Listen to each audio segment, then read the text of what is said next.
Okay, so the epigraph is from a poet named Hart Crane. And this is just a portion of this poem. The poem is actually quite spicy. Is that the word that we say for this? And so I didn't want to look at the entire thing, but also I think that he chose this little section on purpose and not the entire poem. So let's look at what this says. It says, "And so it was, I entered the broken world to trace the visionary company of love, its voice an instant in the wind. I know not whither hurled, but not for long to hold each desperate choice." Okay, I want you to talk, let's do in trio, and duo here. I want you to talk about what themes you saw in this play, in this movie, that seem to be echoed in this epigraph right here. Okay, talk through it. First, you might want to talk about what it means.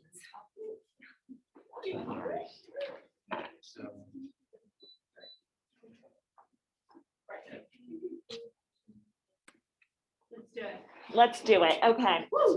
So, and so it was, I entered the broken world. Let's talk about this concept of the broken world first. What did you take that to mean? Like, what makes the world broken? Yeah, Sam. I mean, we just kind of talked about everything that we saw in the movie, you know, like horrible social relationships, poor economic circumstances, things like that. Okay, so it's like kind of the disparity between genders and the disparity between class in this case. Yeah. And maybe the disparity between what's considered like nationalities too, or ethnicity.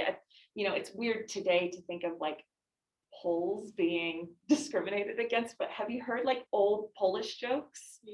Yeah, they were a kind of a group of people that were considered like they're one of those groups that like we talk about now, like became white through a kind of like national like a kind of nationalization or assimilation, like the Irish or the Italians, but the Poles came a little bit later, so Eastern Europeans in general. But so it's class and ethnicity and gender and all of those things seem to be broken in the way that they seem to create like horrible situations for everybody. Ella? Oh yeah. I was thinking, because it's broken, you can consider the point where, you know, Stanley starts to attack Blythe. Give me a second. I don't know. Blanche. Yeah. I keep saying Blanche, and I don't know why. Yeah.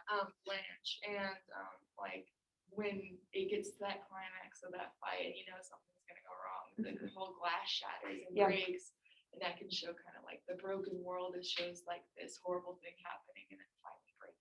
Yeah, good. So it's like here she comes into the world, maybe looking for the visionary company of love. And yet, through that process of looking for the visionary company of love, that's how the world breaks. And I think that glass is really important there, that it's a mirror. So it's almost like, you know, her subjectivity breaking in that moment, her going madder than she was before. Kylie? Also, like another thing that could be considered broken is like the relationship dynamics. Like, I don't know if you already commented on this, but like the fact that Stanley could like straight up beat his wife, and yet she's like, "Oh, Stella, I miss you," and she's like, "Oh, my love, I miss you too." She's like, "I miss your muscles." Yeah, Yeah. like that whole thing, disgusting. But like that could also be considered broken. Okay, good. So these gender dynamics that like give people power based on gender, and then that kind of set up desire and love between two people based on that power structure, is a kind of broken ideal, right? Yeah. Because it can't end well in that case. Allie Rose? I think like brokenness is just like the human thing. There are the things that make the world wrong. There are things. Where are the things that make the world not a unbroken place? Yeah. Okay, good. So here it is. You enter into, and so it was, I entered the broken world. In this case, it's like specifically New Orleans. I entered into this broken world to trace the visionary company of love. Visionary is has a positive connotation to it, right? But it's a fleeting kind of unreal connotation. Visionary company of love, it's to make you feel less alone. It's voice, an instant in the wind, but it's temporary and it's fleeting. I know not whither hurled. So it's also like unpredictable, and you don't know where to go to follow it, to trace it, but not for long to hold each desperate choice. What does that last part mean?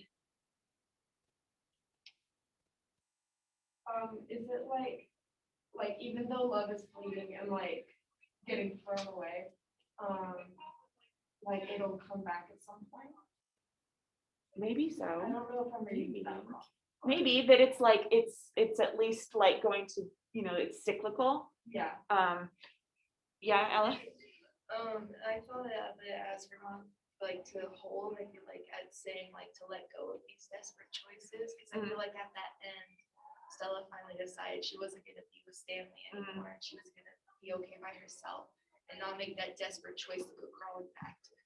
Could it also be Blanche's though? Kind of letting go in terms of like losing her complete sanity because the choice is so desperate and so doomed to fail. Okay, let's end because it's time. I want to give you, I finally graded your As I Lay Dying papers while we were watching that. So I'm gonna give. Oh, on that note.